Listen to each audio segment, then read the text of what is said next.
Hey, how's it going, beautiful people?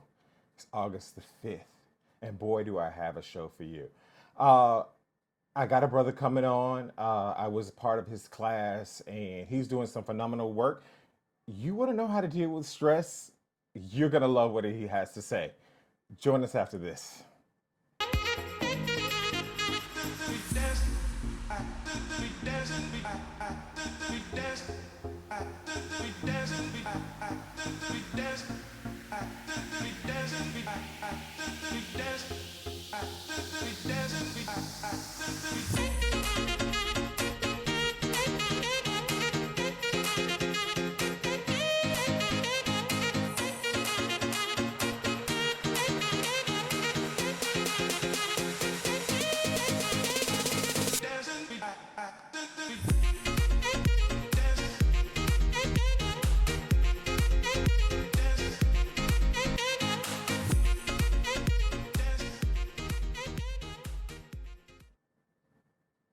All right, beautiful people. As promised, I have another amazing show for you tonight. Later on, I have Dr. Damon Silas joining us to talk about the work that he does. As individuals, whether we be marginalized by color, by race, by our sex, it's a part of our experience. And it's part of our experience in the sense that it's stressful. It's very stressful. And when we tune into our bodies, we recognize how really, truly stressful being, whatever marginalized community that we belong to, yeah, it impacts our life. So he's coming on. We've had an amazing week. A lot's been going on in my life, a lot's been going on in your life. I want to thank you all again for supporting me. I reached my YouTube goal of over 100 subscribers, and while that may seem small to some, it's big to me, and each and every one of you matter. So please do remember that. And I think I had over, my last count was over 20,000 views. So thank you for your support. I love you. I appreciate you for supporting my work. So this past week, it was some crazy stuff going on here in New York City. Two girls were shot and on the train, and they were African American, and it was really upsetting because it was an act of violence, an unsolicited act of violence. And while I don't know everything about it, it has impacted our lives. And so hopefully Dr. Silas can possibly talk and add a little bit of value to how we can cope with that and deal with that. So yeah, here's a picture of Dr. Silas. I hope it comes up on your screen because I really don't have a good view. So definitely this brother, as you can tell from this picture alone, he's incredibly charismatic.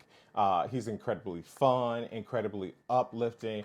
Not only is he doing phenomenal work, like I said, he's also at the same time has an impactful story. And I'll let him talk about that. So Dr. Silas got his BS from Howard University, and he got his doctorate in psychology from George Washington. So he is a brother from Washington, D.C. He is now has his local practice in North Carolina. I joined in his class because he does this work called EFT, and he'll explain all of that to you. And because of that work, it helps people deal with stress. It definitely helped me deal with stress. It also, even as an experienced therapist, helped me tune into my own body and recognize how being part of a marginalized community really still impacts my life. Even though sometimes we feel like we got it all, do we really truly have it all? I can definitely say I feel incredibly blessed. Incredibly blessed by the support that I have from you guys, and just incredibly blessed in life. So tonight, what we're going to do is, if you want to tune in, you can definitely, sorry, not tune in, but if you want to join the conversation, you can join the conversation. Actually, you can come in live and you will be part of the experience. You can ask myself, Dr. Silas, questions, or give us your feedback about how you thought, what you what you feel. So if you go to my YouTube channel, you can actually see it in the chat box. The link is there. Go there from your Chrome browser, and yeah, join us. So hey, without further ado, I'm going to stop talking, and I'm going to bring in Dr. Silas. Damon, are you there? Hey, I'm here. Fantastic. Thank you so much, Damon, for joining the show. Yes, sir. Thank you for having me. It's great to be here. I'm so excited, and I appreciate that introduction. Like, man. Hey, well, I'll be honest. I like when I sent you the email. One of the things I think that doesn't happen is we don't get a lot of attention to the great work that's going on all across America. And so I had not heard of your work and the work you do, and I think I shared that with you as part of that course. And it left, and I walked away feeling like amazed and wild. So I couldn't help but bring you on. I Awesome. I love hearing that. I think one of the main things that stood out to me was the conversation about the impact of stress in minorities. I think it's still something that, even though it's big on television, I think in our work as therapists, it's something we had been taught to avoid or really not address that we're giving way to something that really is pathological more so than really real. And to be honest with you, the experiences of people are real.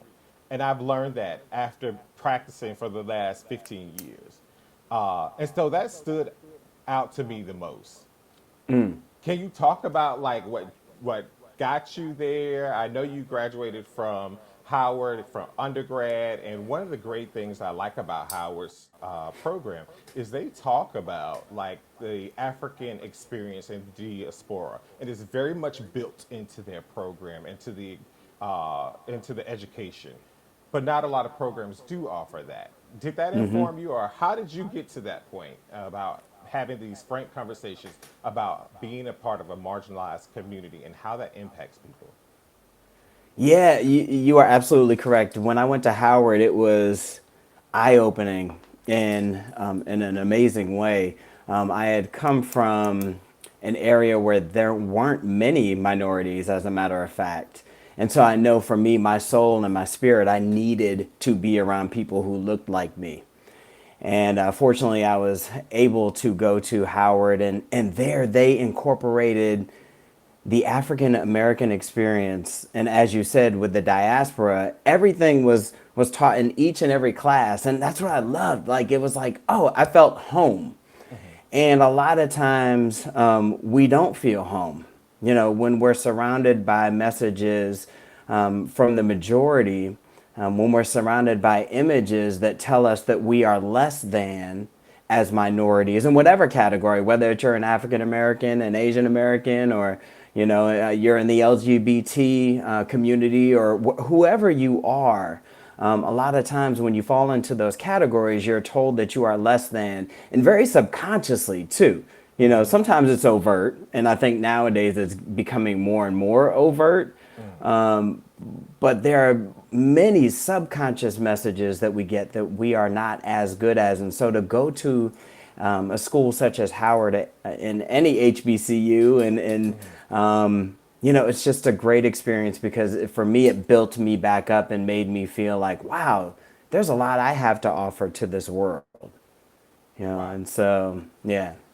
And so your story about how you transitioned into being your interest in psychology and being a psychologist is interesting. Can you share with us like what made you say, I want to help people and I want to be a part of the solution? Sure. So initially, I had no idea what I was going to school for. I Like just knew most that of I us. was going. Right, exactly. And so I got there, I was kind of floating around the first 2 years, but then I realized right before I went to college, my sister was murdered. And that was the December before I went off to college the following fall. And when I got there, I started going to therapy. I started going to counseling because I knew I wasn't at my top level of thinking, feeling, doing, being. I was dragging. I was in a dark space, and so going to the school's counseling services, it really helped me work through what I was going through. Not only did I do individual counseling there, but I also did group therapy there, which initially I did not want to do. I was not a fan of it, but my therapist was like, just go, trust me. There are people who have gone through, tragedies such as yours. Hmm. And for me, it was so cathartic and validating to be around other people who had been through something similar, if not worse than what I had been through. And that's what we all need, to be reminded that what you're going through, you're not alone. There's somebody else out there who can understand what you have gone through. So I would say the loss of my sister, first and foremost, just going through my own treatment made me realize the importance of therapy for people. But also, I wanted to prevent people from doing what those perpetrators did to my sister and her roommate. It was a double homicide, and two men who were found responsible. It was primarily just one. And so I began working with a lot of juvenile delinquents back in Boston, where I'm originally from. And that to me was my way of saying, like, I understand, I get it, like, and I don't want you to go down that path, because I understood what it did to my family, and what it does to so many families on a daily basis, on a regular basis. So if I could at least plant a seed of hope and change in at least one young person, to not go down that path, then that was my purpose. And it took some time to find that, but once I did, I knew that that's what I wanted to do. Okay, great. Fantastic. So now that I listened to your story, do you think that led to your decision to even more so specialize in trauma? Um, for those of you who don't know, can you share your specialty and then we'll answer the question? Sure, sure. Yeah, so as you said, my specialty is trauma, PTSD, post traumatic stress disorder. And I I had been working a lot with children Hmm. when I first got out of grad school, working in different schools in the DC area, and kids on the autistic spectrum and kids with behavioral issues.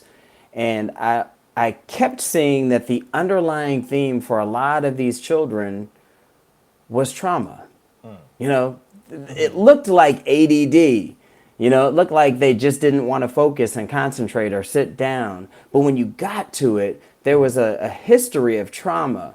And so that piqued my interest. And then I was able to get into working with the military population, which actually was near and dear to my heart growing up in a military family. And my dad was retired U.S. Air Force after 20 years. And so getting back into working with the military population was just a perfect fit for me. And I ended up getting this position as part of the PTSD and Traumatic Brain Injury Initiative at a little base just south of DC. Hmm. And when I was working with the service members there, I just kept seeing all this trauma, from people who had been deployed, maybe one time, to I think the most I saw somebody had been deployed 5 times. Wow. And so that just I just coming from a psychodynamic background, very Freudian in nature. It's very much talk therapy, traditional talk therapy, as you may think of it when you think of what therapy is. And I thought, this is not working for people. Right. I was actually re-traumatizing people by having them tell me their stories of what they went through while deployed, and it wasn't okay to me. That didn't sit well with me, and it clearly did not sit well with them. I mean, it was all in their bodies when they're retelling their stories, and Hmm. you can see them clenching up and getting, worked up again. And so I just started doing this research because I wanted to be able to help people who had been through trauma, but in a more effective way than just the traditional talk therapy. Got you. And that led you that led to your further teaching in EFT. And can you explain EFT? Because That's it correct. was completely new to me. Okay, okay. Right. Well, I'm yeah, and I'm so thrilled that you joined. And yeah, it was one of those things. I was just doing research. I think I probably had some cancellations that day, and As so we I just all. started to write as we all do, and started doing some research on effective interventions for trauma. And I came across EFT, emotional freedom techniques, or tapping.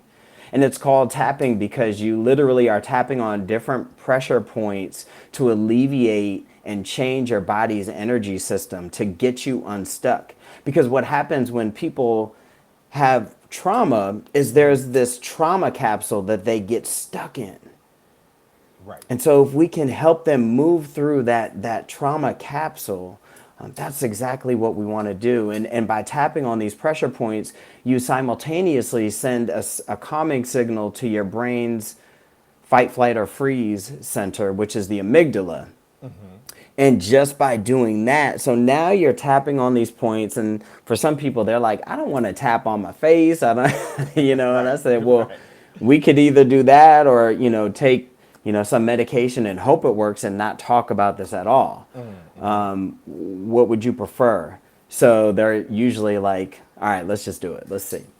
Right. And just by virtue of doing this, you calm the body down, even if you're talking about a distressing situation. Hmm.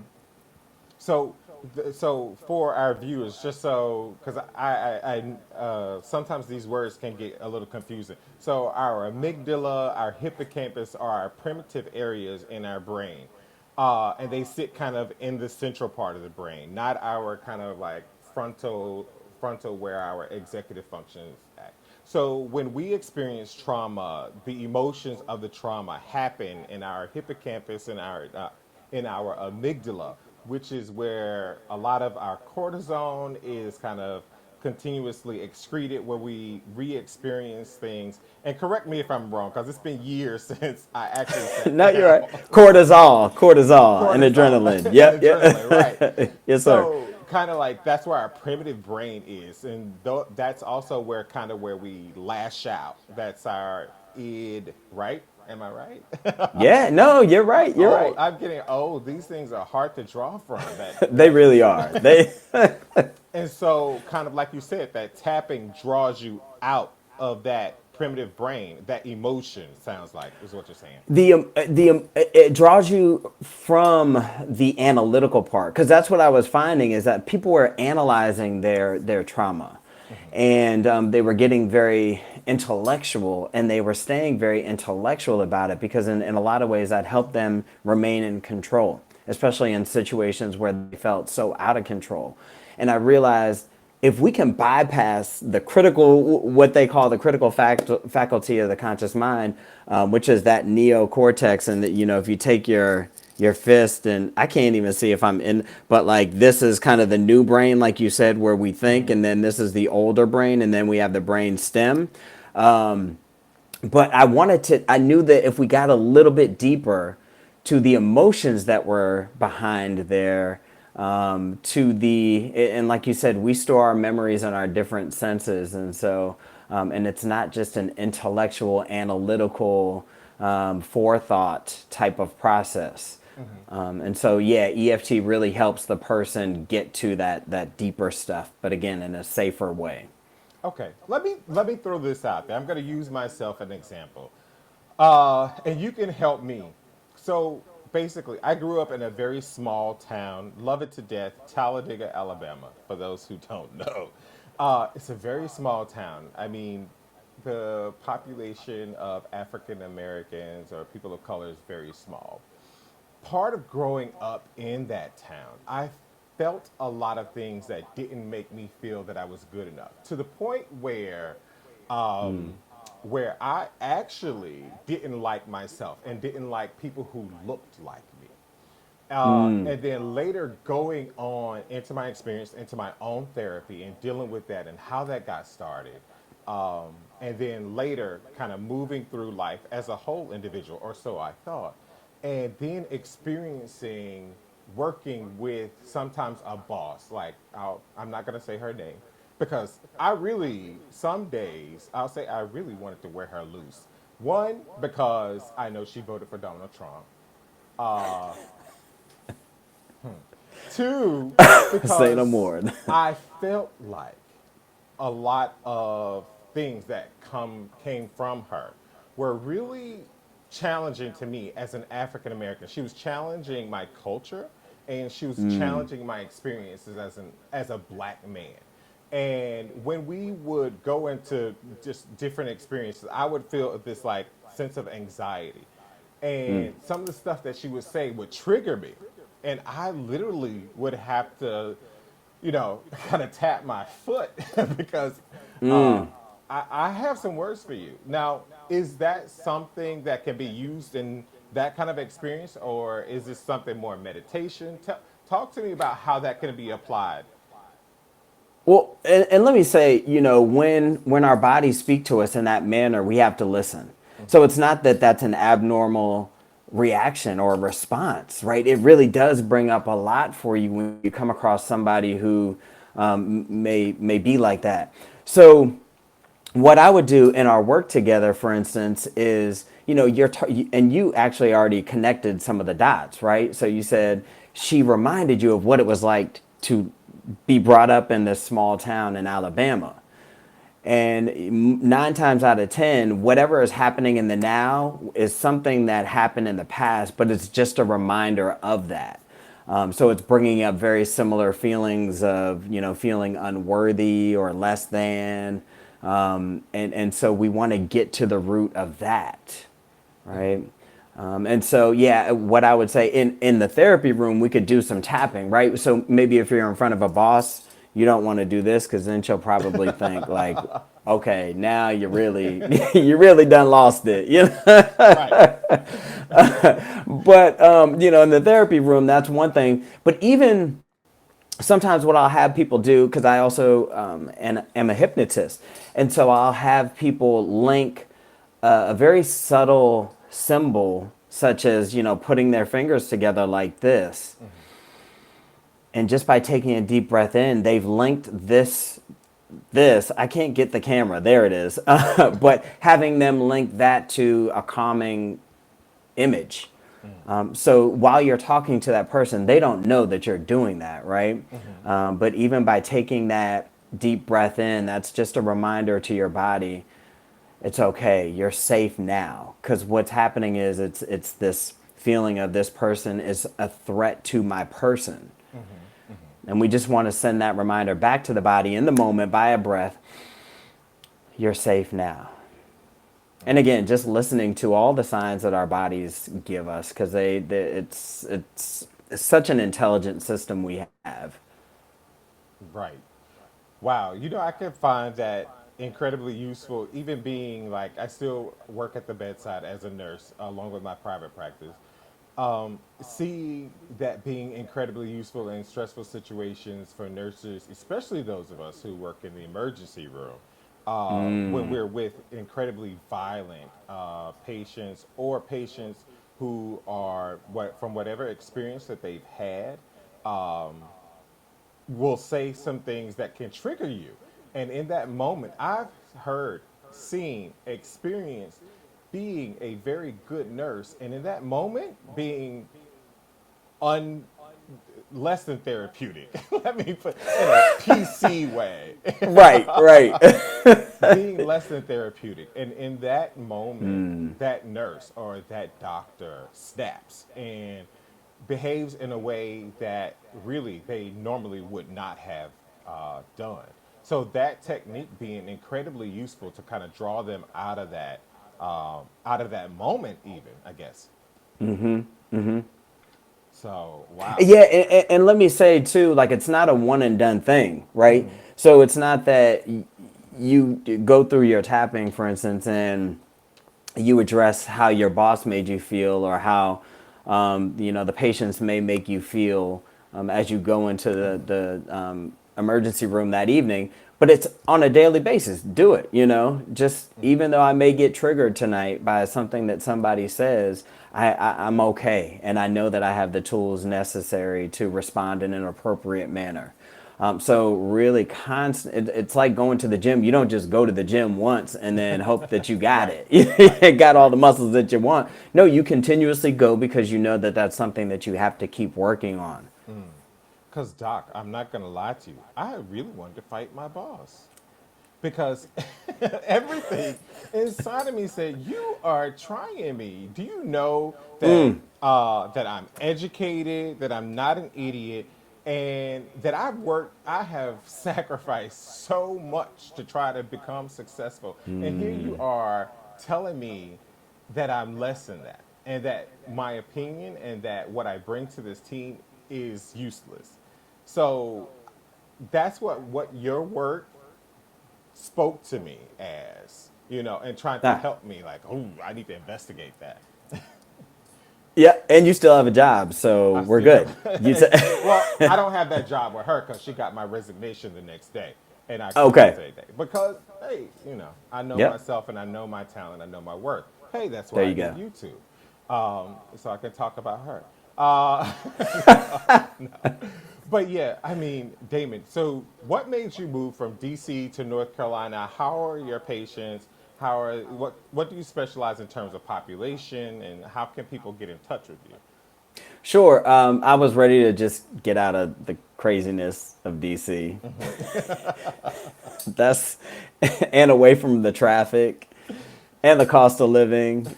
No, but yeah, there's a lake here, and it's I'd been a couple times to visit, fell in love with it, and it's just a slower pace of life. It fits where I am right now in my life, and yeah, so I just set up shop. I actually by the end of this month, I will be embarking on a newer journey.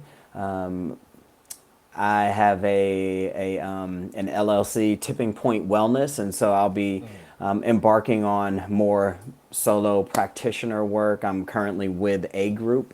They've been wonderful, and I see a lot of different people in there. Like you said, I see, gosh, a lot of trauma, but I also have been getting a lot of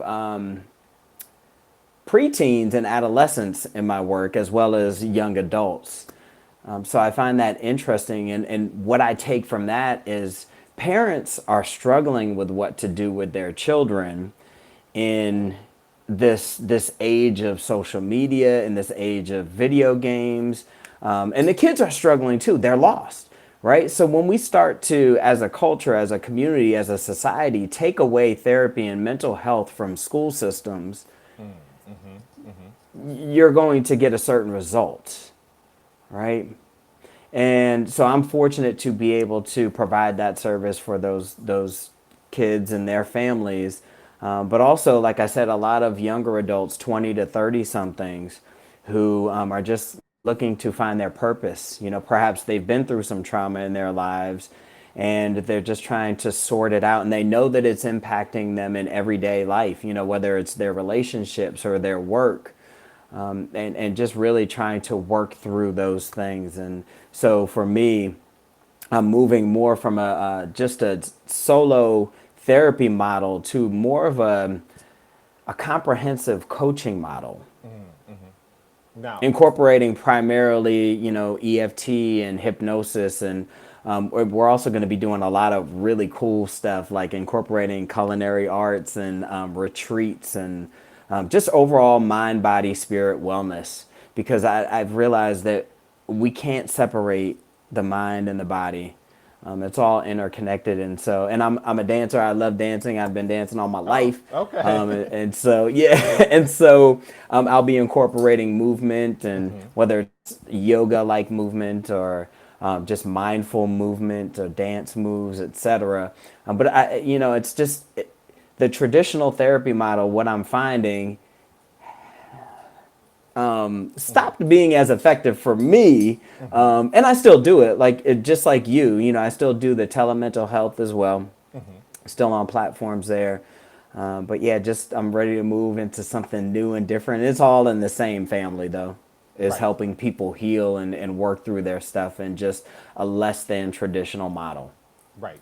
And you brought up a good point because several episodes ago I had on a coach, a phenomenal coach out of Washington D.C., Corey George, and I got asked actually, and I still get asked by patients like, what's the difference between being a therapist and being a coach, or therapy and coaching? Can you share your vision or your perspective about what's the difference and why people would want to choose one versus the other, or what the impact would be? Yeah, interesting that you asked this question. And I've had this conversation with my coworker as well. But therapy is more about helping people work through what has happened in their past and really, processing that stuff that still remains so present for them. Hmm. Whereas coaching is more about where you want to be, where you want to go to accomplish certain goals. It's almost the difference between Maslow's hierarchy of needs, for instance. So if you look at that hierarchy, with a lot of people who may come into therapy, they're at the bottom rungs of that hierarchy. So you have the physiological or the safety needs, for instance, versus somebody who's really, a high achiever, or they've gone through their own work and they're just ready. They know that there's more to life than what they're going through right now, and they just need that extra push. They need that extra support. Hmm. And so that's the difference between therapy and coaching, as I see it, is just less about processing the past and more about helping people get to a certain goal. Gotcha. And I think that that's very much a part of like my experience and what I think. So wonderful, wonderful, wonderful. Well, thank you for coming on. I know it's been we're at our 30 Oh minutes. man, that went It by goes fast, so quick. It goes so quick, right? and I'm trying to be thoughtful about like the people who tune in and the viewers, and also sometimes YouTube flags these things for being over. Like, which one are you going to be, a 30-minute show or an hour show? Uh, I'm like, well, Got it. it gets all into like 30 minutes sometimes. So yeah, thank you so much. I'm gonna Thank have you. a link in my bio to your website. Also, as part of the show, I've had your Instagram and Facebook handles where people can reach out to you and actually schedule an appointment. I think can they do that online? Because that's what we do nowadays. Everything is scheduled online. I don't, I know. Don't talk about me. I'm a little bit behind. No, but you can email me. My email is in the my Instagram page and on my Facebook page. Okay. I'm gonna Yeah. see if we have any callers. I don't know. Okay. That you see. I don't know if you see that in the middle. That's where they would be. If Oh, we okay. had somebody who wanted to pose a question, I've built into the show like this thing where if people want to ask or want to be a part of the show, they you know feel engaged. That's the word. If you will. Engaged. Right. So luckily we don't have one because if it fell apart, then this would be the first episode where I actually did it. And at least I can say it works. Am I A saying trial run, right? a trial run? Look, we never fail. We just learn. So, Exactly, exactly. Well, thank you so much, Damon. I really appreciate you thank you, taking your Doc. Sunday evening to come on and share your talent and your gift. I mean, I hope that people reach out to you because you're doing some amazing work. I am highly, highly impressed. Thank you. So I'm impressed with you too. I feel like you're Superman, like being a nurse and a psychologist, Pray for me. Pray and you for me. Pray for me. look, give me a call. We'll do some tapping on it. I need some tapping ASAP. Have a great night. All right, you do the same. Thank you so much. Thanks. Bye.